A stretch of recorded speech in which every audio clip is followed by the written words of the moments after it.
If your brain works like a GPS system, what exact directions are you giving yourself daily? And is it leading to the destination you want? Hey there, I'm Cam Allen. Welcome back to the Menopause Method. We're going to talk today more about the unconscious mind and how it leads towards or not towards the goals that you say out of your mouth. You see, your unconscious mind is secretly running the show because your words are the blueprint, then your body follows whatever you're saying to yourself. Before we dive into this episode, and you'll walk away with exact steps to how to rewrite your stories and actually get the thing that you say you want by rewriting the stories in your mind, there are some basic facts about the unconscious mind that we need to talk about. So you go into this episode with eyes wide open so you understand what's going on in your brain. Fact number one, your unconscious mind runs almost everything. In fact, it controls like 95% or more of your daily thoughts, actions, and behavior, meaning we are running on autopilot based on old beliefs and patterns. Think about that. 95% of our actions are controlled by our unconscious mind. That's amazing. Fact number two, the unconscious mind takes everything personally and literally. It doesn't analyze or question what you tell it. It simply says, if you say, I'm too old for this, it says, got it, you're too old. It acts like the world's most loyal assistant, even if the directions aren't actually helping you. Fact number three, your unconscious mind loves repetition. Whatever you repeat, whether it be good or bad, it becomes the operating system for your unconscious mind. That's why changing your self-talk, even just a little, creates real shifts over time. Fact number four, it is emotionally driven. It is not logic driven. The unconscious mind really responds to your emotions and your feelings way faster than logic. And if you are like me and stuffed your emotions for many years, that's really hard to get in touch with them. But I'm telling you, when you get in touch with your emotions, then you'll have more control over your unconscious mind. If you've ever been overwhelmed or frustrated, it's hard to quote unquote think your way into feeling better because your feelings are driving the bus. Fact number five, your unconscious mind is always trying to protect you. Even when you have habits that you don't love, like self-sabotaging your goals, your unconscious mind thinks it's keeping you safe based on the old wiring and the old stories. So, for example, if you're skipping your workouts because your unconscious mind associates them with past shame or past failure, that might be running the show. So your mouth says, I'm going to work out, but your brain sabotages it and associates it with an old story based in shame or failure or whatever the story is. Fact number six, your unconscious mind stores your memories and creates patterns for them, especially emotional memories from your childhood, age 0 to 7. In fact, many of our automatic reactions today are based on those early definitions of things like love, success, safety, and health. Those ideas were from 0 to 7. Yet here we are in midlife using these old stories and this old GPS that's not leading us to where we really want to go. And fact number 7, your unconscious mind works best with clear, kind directions. Vague goals are very confusing. Like, I want to be better. Like, what do you mean you want to be better? What exactly does that mean? Being specific with your goals is very helpful to your unconscious mind. And also this, harsh self-talk scares your unconscious mind. If you're saying you're lazy, you're pathetic, and using shame to motivate yourself, that does not work either. Your unconscious mind responds to clear, positive, supportive language, and it guides it much, much better. So here's some examples. I'm learning to trust my body again in midlife. That's a big one. We have a lot of hormonal changes happening. We have life changes happening, like empty nest or caring for old aging parents. So learning to trust yourself is a big, big, big deal. What about this one? I move my body because it feels good. That is way different than shaming yourself into a pair of jeans that were from your 30s. You know what I mean? So motivation really isn't the issue. Motivation is just the byproduct of the story that you're telling yourself. Because here's the thing. You're not flawed. You're just using an old map that doesn't take you where you want to go today. That is why I love NLP, neuro linguistic programming, as a sidekick to health coaching. People pay me money to coach with them one on one. And sometimes paying for coaching is enough to motivate someone to actually make changes. But many times, what I find is they say with their mouth, I'm going to eat mostly whole, real foods, and then they find themselves not doing that. Why does that happen?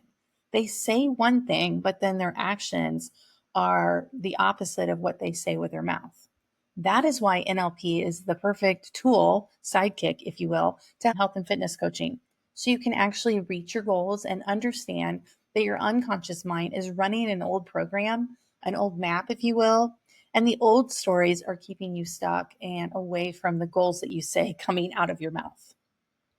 So the prime directives of the unconscious mind are basically instructions. There's no judgment or questioning from your unconscious mind. Your unconscious mind literally believes whatever you tell it and repeat. It doesn't argue with those things. It just builds your reality based on the words that you tell it.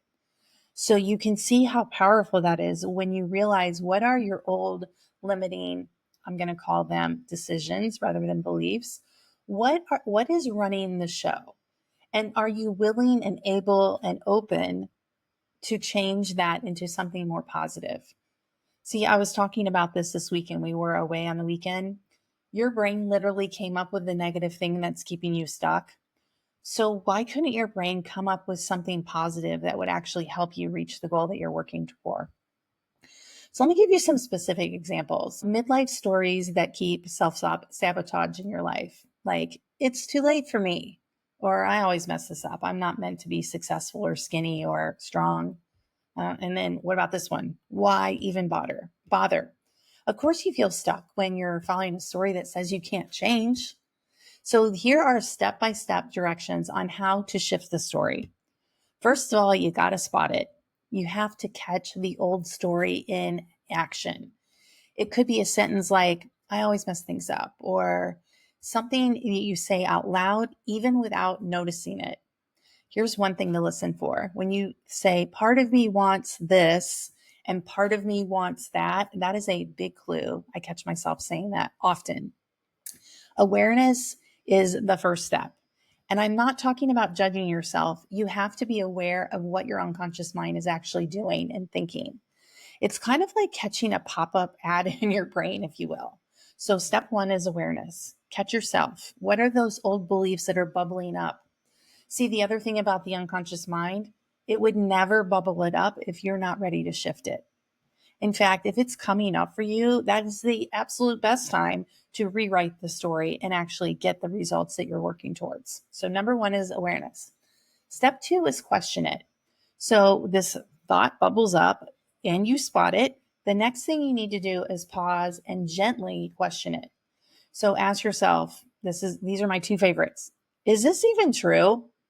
Like, many times we pick up beliefs and carry them with us through life, and it's something that someone said to you or you heard as a little kid, and you decided it was true, and you decided to wear it, and you decided to use it as a filter for the rest of your life. You can change that. That's the cool thing with NLP. So my second favorite question is, what do I want instead? So if you find yourself saying something negative about yourself, you can ask, what do I want instead? That is a very powerful question. Here's some others that might be helpful. Is this how I want to talk to myself? Like, literally, would you say that to your best friend? Yet here you are saying it to yourself. Maybe this question will help you.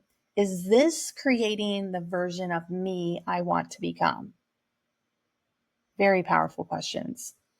When you ask yourself these questions, you are interrupting the autopilot 95% of our brain that's running the show when you ask yourself better questions. So when you ask yourself these questions, be sure to pause and let the answers bubble up. In fact, the first answer that bubbles up is your unconscious mind. Don't overthink it, because then we're going on to the conscious 5% of our brain.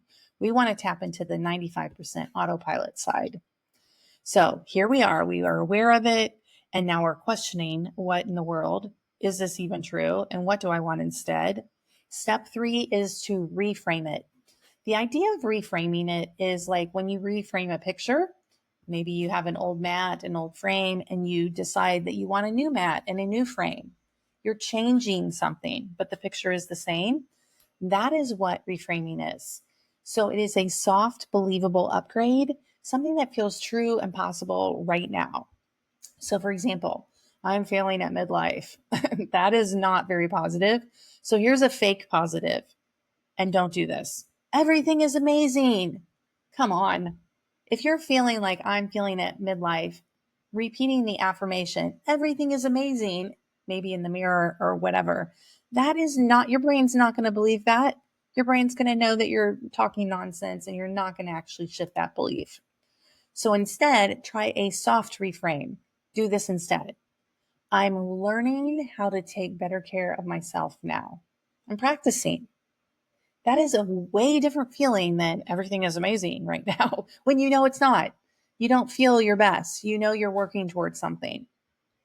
The language needs to feel really neutral and hopeful and possible because we're not trying to lie to ourselves. That's not what we're doing. And the other key to this, because our unconscious mind loves emotions, is to feel the emotions around it. Feel the emotions and the possibility and sit in that. I can feel it rising right now inside of me. Your emotions, your positive emotions, are the key to getting your unconscious mind rewired and on track. So here's some reframe examples to give you some specific examples. I'm learning to be consistent now. That gives you a lot of permission to make mistakes. Because let me tell you something, life's going to life and there are going to be mistakes. But learning how to be consistent now it's practice. It's possible. It's positive. It is a soft reframe for everything sucks in midlife, right? Very different. Here's one. Midlife is my time to rebuild. Think about the possibility of rebuilding your life. I truly believe that midlife is part of the midlife awakening and it's a return to yourself. Yes, you have emptiness. Yes, your body might be physically changing, or definitely our hormones are changing. Yes, you may be caring for aging parents. But here's the beautiful part of this, you get to decide what that looks like. You get to decide what your boundaries are and how you want to show up in the world. I think that's powerful. You get to update these instructions in your unconscious mind anytime you want. And believe me, you can create a small shift in your story, which will create a huge ripple over time. You start showing up differently. So imagine waking up and, saying to yourself, I figure things out instead of I always mess it up. Like totally different feelings behind that. The new version of you, the version that wants the goals that you say out loud, are waiting. You just have to give her a new script. And this is how midlife becomes your becoming and your midlife awakening versus your breakdown. Be sure to DM me on Instagram at Hey Mama Cam. I love hearing your stories. Well, what old story are you ready to reframe in midlife? I mean, I have so many. I didn't even tell you about my divorce story in my 40s, but that's one for sure. Because believe me, I had a big pity party for a minute, for more than a minute. And that's when CrossFit Cam was doing her thing. And then at some point, the gig was up, and I was like, yeah, this is not how I want to live. And I worked on reprogramming my unconscious mind. And now here I am with even more tools to help you. So if you're finding this series helpful or any of the Menopause Method episodes helpful, be sure to hit subscribe. Next week, we're going to talk about self-discipline myths. Thanks for being here, and I'll see you next week.